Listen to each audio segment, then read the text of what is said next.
O cuidado com a vida de qualquer pessoa deve começar quando ela ainda nem veio ao mundo.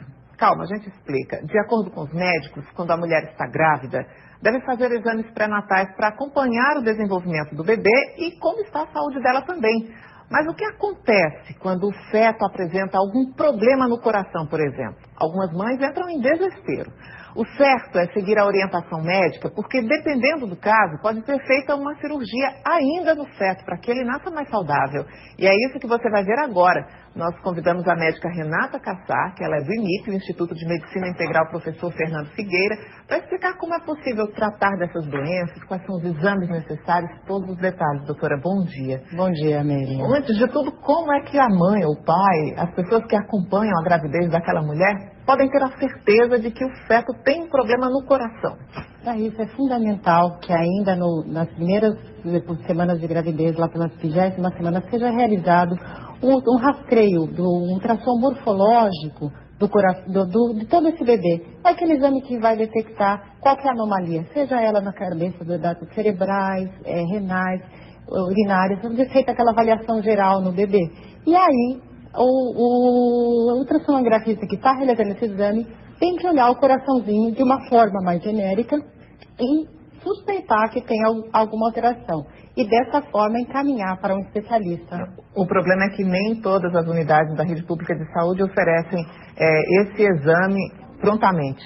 É muito difícil.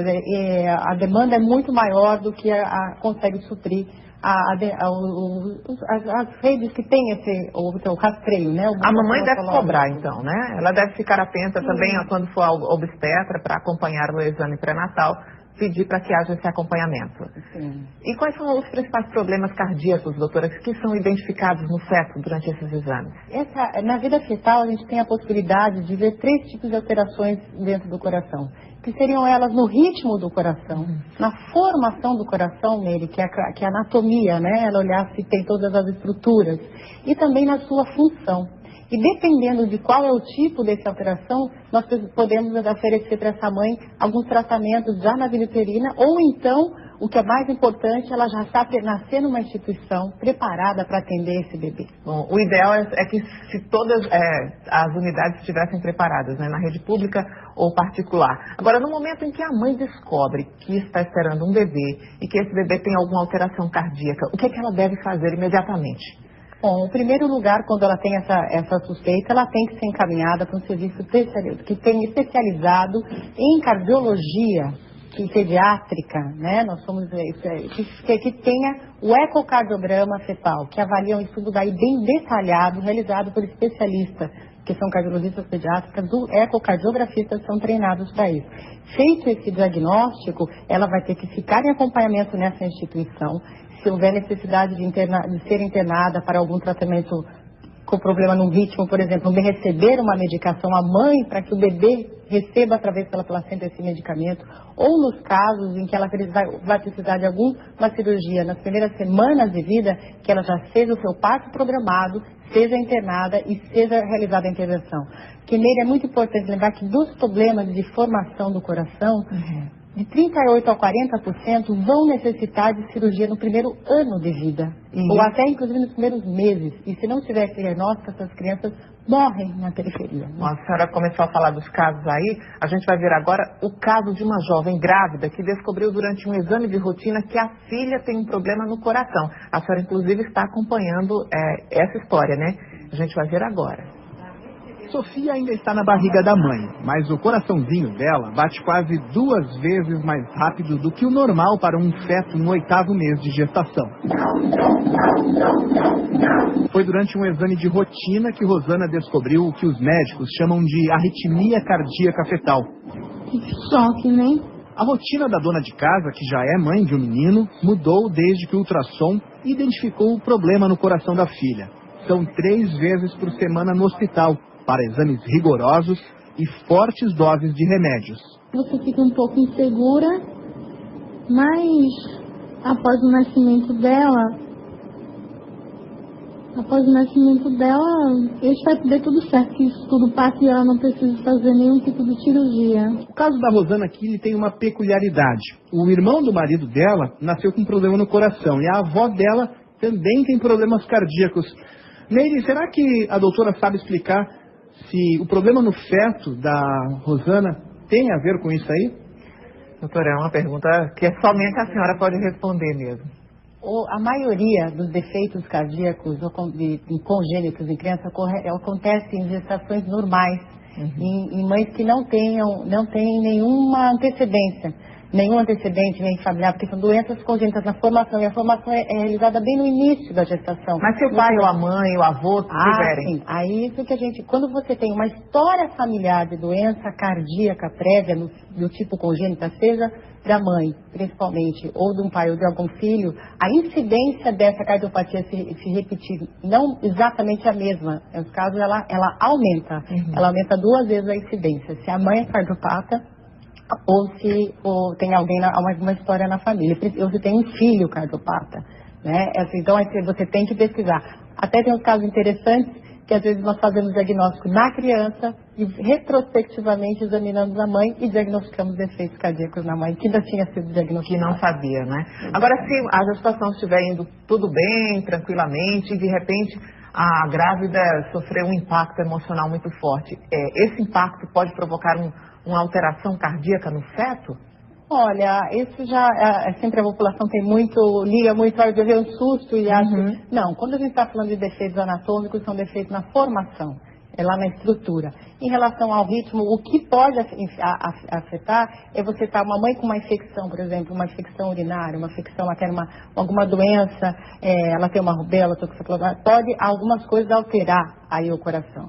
Né, uma infecção urinária pode... Uma infecção urinária pode atingir o coração? Não é que ele vai atingir o coração do feto. O fato dela estar com uma infecção urinária, ela pode aumentar a frequência cardíaca do feto e ser diagnosticado que fosse uma arritmia. Mas aí é uma coisa transitória, né? Que assim que ela for melhorar, não vai causar problema pro feto isso.